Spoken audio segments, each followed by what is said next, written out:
Hello everyone, UC Campbell here, and this is going to be my overview and thoughts for TNA Wrestling as a company as a whole. Or should I call it Impact Wrestling now? Or should I just go ahead and call it the Land of the Misfit Toys and WCW 2.0? Because that's honestly what I personally think about this company. It's not a very well run, not a very well built company at this point in time. And then again, it's run by a bunch of people just like WCW who weren't in the wrestling business to begin with because they're owned by Panda Energy. And they obviously have no clue what they're doing. But then again, I wouldn't personally have a clue of what I was doing if I would go in there and try to run things as well. So I can't say I would do any better, but obviously they don't know what they're doing, and they're trying to do it at this point in time. They always seem to bring in the next big WWE release. I mean, you had last year where they brought in Mr. Kennedy. Now he's called Mr. Anderson. They brought in Jeff Hardy. They've brought in Kurt Angle in the past. They brought in Christian. They brought in Booker, Steiner, Nash. Sting's in there. He's doing his thing right now. But honestly, that's what it seems to be like. They seem to just bring in everybody that the WWE doesn't want, and they keep holding down their own guys that have stayed with the company this entire time and don't want to go anywhere else. Because they think that this can, go somewhere, but it obviously is not doing that at this point in time, or ever really has. I've watched the company off and on since 2004, back in their days on Fox Sports Net, and it honestly hasn't gone anywhere. Back then you had Jeff Jarrett on the top of the heap, and now you have Sting on the top of the heap right now. People who were around from the early 90s. In WCW and in WWE at the point in time as well. Honestly, so you have a bunch of the old guys sitting there on the top of the heap, and you have a bunch of the younger talent down there, really close to where they're at, but not on top yet for whatever reason. And it honestly reminds me a lot of WCW back when Hogan was in there, and which he's in TNA now. And the whole NWO thing where you had a bunch of the old veterans just running around, running roughshod on the younger talent and not helping them out and not pushing them up to the top. And I honestly don't get it. And also, TNA seems to go through different phases in their booking and everything else. They went through phases when they first got on Spike TV where they were bringing in the old WWE guys who they just signed. And the first night that they're in there was their night to just bash WWE, and they did that for God knows how long. For a good year, there was not a single week, or maybe even a pay-per-view, where you didn't have some mention to the WWE and some way of them trying to bash that company as a whole. So honestly, that's one thing that was always a big turnoff for me on that. I don't like it when your best business model is, I'm going to bash this company for being not so good at the time, but people are going to just turn off what you're doing if you're bashing that company, and the stuff that you're putting out there isn't better or isn't as good or better than what they're doing. As a matter of fact, most of the times it's worse than what they're doing. Because one of the other phases that I've seen them go through on multiple occasions is this: okay, this person's face, now this person's heel, now this person's face again, now they're heel again, now they're face again.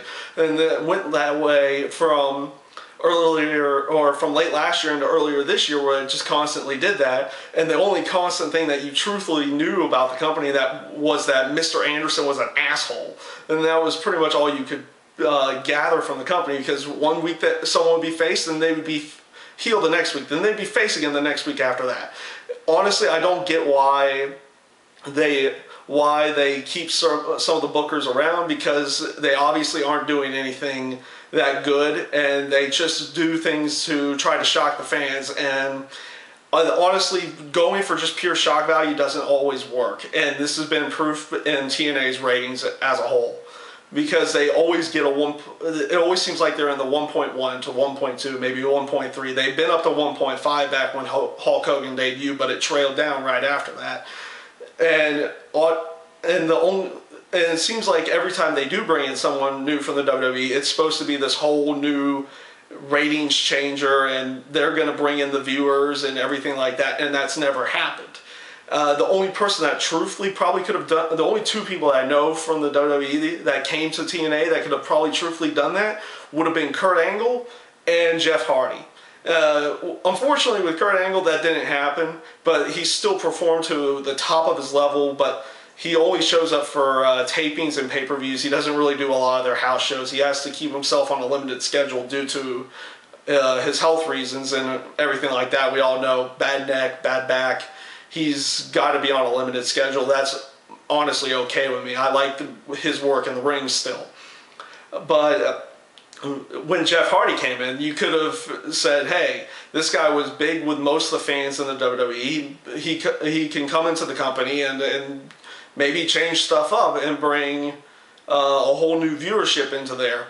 And instead, when he comes out, he just panders himself to the internet fans that liked him in the beginning, and that's honestly not the way you should ever go. And then, of course, we all saw after March what happened with him and where that's been right now with the whole incident from the pay-per-view with him and Sting. So, honestly, the company's just poorly run, poorly booked, and it does nothing for me. I personally continue to watch it mostly just because of Kurt Angle. I like his work in the ring, so it's somewhat bearable for me to watch what they're doing when you can see that. But once again, they don't want to push their younger talent. They don't push their X Division stars. They don't push the top level with AJ Styles, Kazarian, and Beer Money, and they're obviously better talent in the ring at this point in time in their career. They're just going with what has worked in the past. And unfortunately, you can always respect the past, but eventually you have to go into the future. And it doesn't seem like this company ever really wants to do that. And then, once again, that brings up the whole aspect back of WCW. You went with the past, and it was like, this worked in the past, why can't it work now? Well, in the wrestling business, the past doesn't always work. Eventually, people get older. They can't work as well in the ring.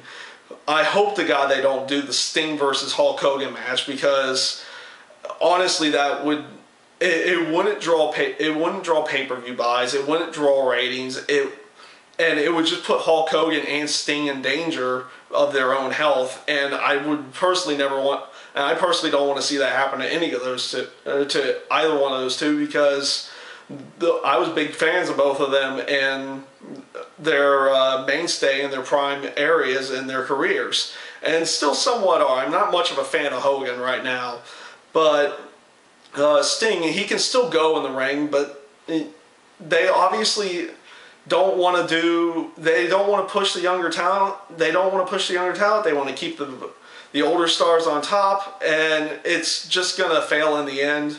Hopefully they'll see the light. Hopefully they'll see the light and have the younger talent start getting pushed up. We're seeing that a little bit now with the WWE, where they're pushing some of the younger talent up to the mainstay to try to build stars for when the stars that they have now are gone.